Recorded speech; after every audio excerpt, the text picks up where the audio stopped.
Hi అండి. First మేము ఇది అనమాట నాటింది. తర్వాత ఇది బాగా పొడుగైపోయి చాలా హైట్ అయిపోయి అలా బెండ్ అయిపోయిందనమాట. నిన్న తీశాను కదా ఈ మొక్కను. దీన్ని ఇప్పుడు ఎలా ప్రాఫిట్ చేసుకోవచ్చు అనే దాని గురించి ఇప్పుడు నేను చేస్తున్నా చూడండి. అయితే ఈ మొక్క పేరు గురించి గూగుల్ సెర్చ్ చేస్తే దీన్ని ఏమంటారంటే లిపోడ్ లిల్లీ లేకుంటే డమ్కేన్ అంటారంట. ఇది డార్క్ గ్రీన్ లీవ్స్ ఉండి మధ్యలో క్రీమ్ కలర్ ప్యాచెస్ ఉంటాయన్నమాట. ఇది కొంచెం విషపూరితము అని అంటున్నారు. పిల్లల్ని కానీ పెట్టే యానిమల్స్ కానీ దగ్గరికి రానివ్వకూడదు. అది కటింగ్ చేసేటప్పుడు కానీ మన నైల్స్కు చేతులకు ఫింగర్స్ తగలకూడదు అనమాట. ఎందుకంటే చేతికి దుద్దుర్లు స్కిన్ ర్యాషెస్ అలా వస్తాయి అనేసి ఇంకా నేను దీన్ని పైకి తీసుకొని వచ్చాను. ఇంకా చూడు మా గార్డెన్ ఇలా ఉందనమాట. కొంచెం లీఫీ వెజిటబుల్స్ తోటకూర అవన్నీ వచ్చాయి అనమాట. ఇంకా దీన్ని అన్నీ ఇలా కటింగ్ చేస్తున్నాను అనమాట.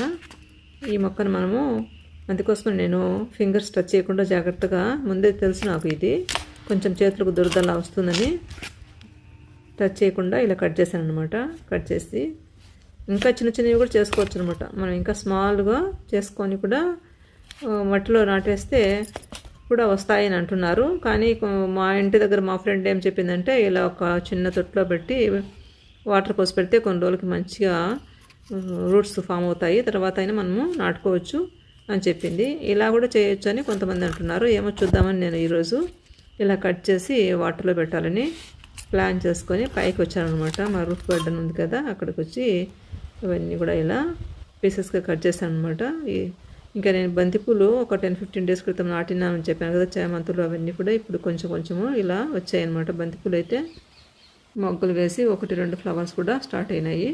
ఇదిగోండి ఈ చిన్న పాట్ ఖాళీగా ఉంటే అందులో వాటర్ పట్టి ఇందులో పెట్టాలని ఇలా పడుతున్నాను అనమాట. ఇదిగోండి ఇలా పెట్టేస్తాను అన్నీ అనమాట. చూద్దాము ఒక 10-15 డేస్కి ఎన్ని రోజులకు రూట్స్ ఫామ్ అయితే చూద్దాము. తర్వాత ఎవరైనా అడిగితే వాళ్ళకి ఇవ్వచ్చు. ఈ లోపల అడిగినా కూడా ఇచ్చేస్తాను అనమాట. మొత్తం మీద అవి వేస్ట్ కాకుండా అలా వాటిని మళ్ళీ ప్రాఫిట్ చేసుకోవడం కోసమని అలా పెట్టాను అనమాట. ఇంకా ఇక్కడ ఇంకా 2 మిగిలాయండి. వాటికి రూట్స్ ఉన్నాయి అనమాట. రూట్స్ ఉన్నాయి, ఒకదానికి ఇంకో దానికి ఒక పిలకలాగా కూడా వచ్చింది. సరే అది కూడా అలా టబ్లో పెట్టేశాను అనమాట. టబ్లో పెట్టేస్తే మట్టిలో ఉంటాయి కదా రూట్స్, కొంచెం మట్టి లేకపోతాయి.